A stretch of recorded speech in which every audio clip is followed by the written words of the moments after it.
My name is Elon, and I need to tell you my story right now. If I don't, I'll go crazy. I feel like the world around me isn't real. I don't know what to believe anymore.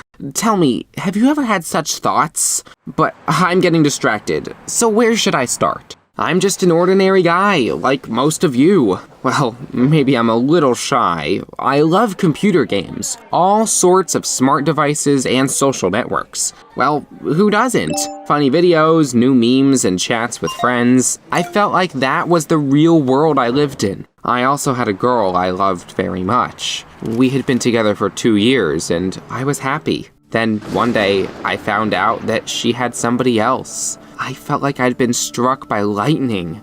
I won't tell you about our breakup. It was pretty messy, but in the end, she took her things and left for good. My beloved left me. I fell into a terrible depression. It was betrayal that I just couldn't get over. I didn't want to see or talk to anyone. My friends kept messaging me, but I deleted everything without reading. I felt horrible. All day long, all I did was post sad pictures on my social network page, just as dark and depressing as I was. One day, I was feeling particularly sad. I wanted to isolate myself from the whole world and was about to delete my page on one social network when suddenly I saw a new message. I wanted to delete it without reading like I did with all the others, but something made me open and read it. Some girl I didn't know called Sheila was writing me that she was also feeling sad. She also sent me a hilarious meme to cheer me up. I went to her profile. There was a very beautiful girl with sad eyes on the profile picture. Was she feeling horrible as well? I couldn't ignore her message and replied. Sheila and I began to write each other often. She said that her boyfriend had recently left her and it was very rough for her.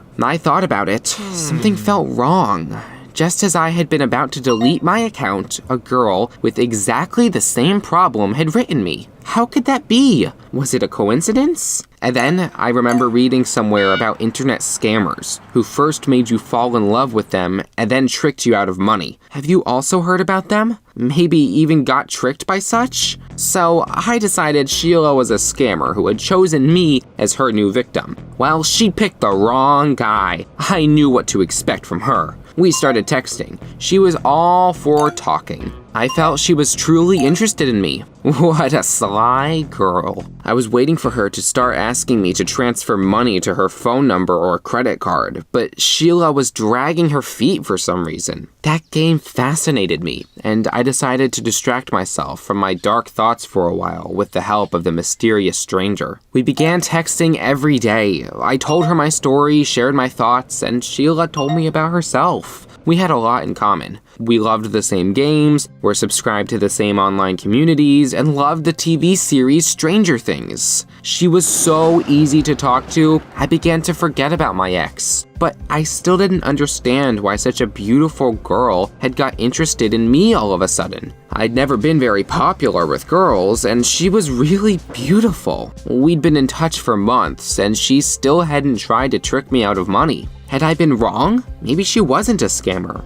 But if so, it made things even stranger. After a while, I realized that I was falling in love with Sheila. I liked everything about her, except for her mysteriousness. I asked her for her phone number several times, but each time she replied that she couldn't talk at that moment. When I offered to meet in real life, she said that we would definitely see each other, but later. It was all very strange. One day, I even got really upset with her. That's when Sheila suggested that we go on a virtual date. And I agreed. I put on my VR headset and connected it to the server where Sheila was waiting for me. I finally saw her right next to me. Even if it wasn't real, we held hands and went for a virtual walk in Los Angeles. It was almost like a real date. At one point, I even believed it was real. She was there, and I was happy. But one day, something happened. I went to a supermarket to buy some groceries and suddenly saw her. It was without a doubt Sheila. Do you believe in such coincidences? I wasn't even surprised.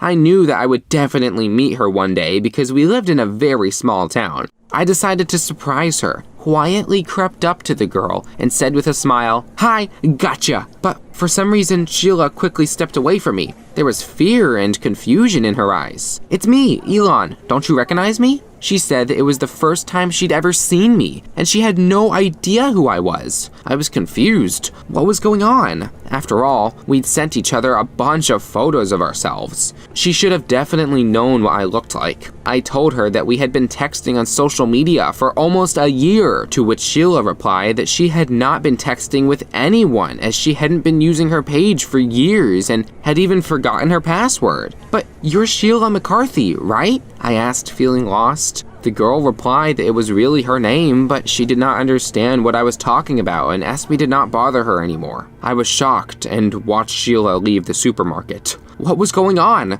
Who had I been talking to then? That's when I realized that Sheila McCarthy's account had been hacked, and I'd probably been texting to some bearded guy for a year. I ran home and decided to expose the fraud, but how was I supposed to do that? That's when I remembered about my friend Jeremy, who I hadn't seen in years. He was a hacker and could help me with any problem on the internet. I found his page and wrote him a message. Jeremy answered pretty quickly. "Hi man, it's been a while." I told him my story and asked him to hack into the account of whoever was pretending to be Sheila. I wanted to know who had been lying to me, but what Jeremy said surprised me even more. He told me that no bearded man was posting as Sheila, and I'd spent a year talking to a chatbot. A bot? I couldn't believe it. I remembered all of our messages, a bunch of photos that Sheila had sent me, our virtual date. How could an ordinary chatbot have done something like that? "Dude, you have no idea how advanced bots are right now," Jeremy replied. "They can hold a conversation on any topic, generate photos, even send voice messages. It really is impossible to tell if it's a real person or not." I didn't understand.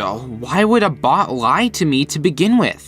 Jeremy explained to me that it was something large social network companies had come up with to keep their clients. They were taking abandoned accounts or pages whose users had died and turning them into chatbots. I sat in front of my computer and felt my depression coming back. I was hurt because I had fallen for a computer program. I thought that Sheila was my girlfriend, but she was just a bot. And then I noticed a message from her. "Hi, how was your day?"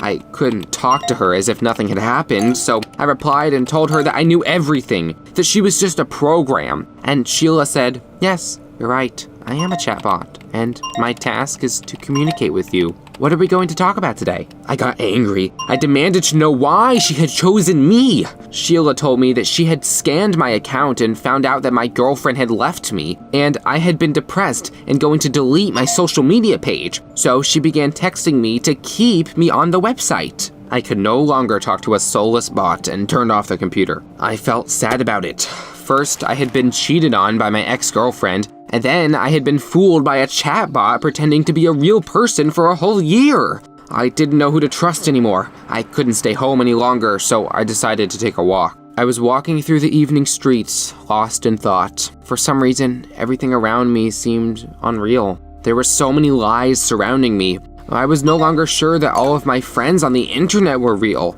Maybe they were all bots as well. I did not know. Without noticing, I walked a few blocks and ended up in a different neighborhood. Suddenly, I realized that Jeremy, who had opened my eyes to the deception, lived nearby. I wanted to talk to someone real so much that I decided to stop by my old friend's house to have a heart-to-heart with him. I found his house pretty quickly and rang the doorbell. His mother opened the door. I hadn't seen her in years, and I was surprised by how old she looked. "Is Jeremy home?" I asked. "Can I see him?" Tears filled in his mother's eyes. She told me that Jeremy had died a year ago. Then who had I been talking to? Could it be? I got dizzy from all the thoughts inside my head. Was it real then? Maybe I'm just a program myself. What do you think? Write in the comments and subscribe to the channel if you are real people and not chatbots.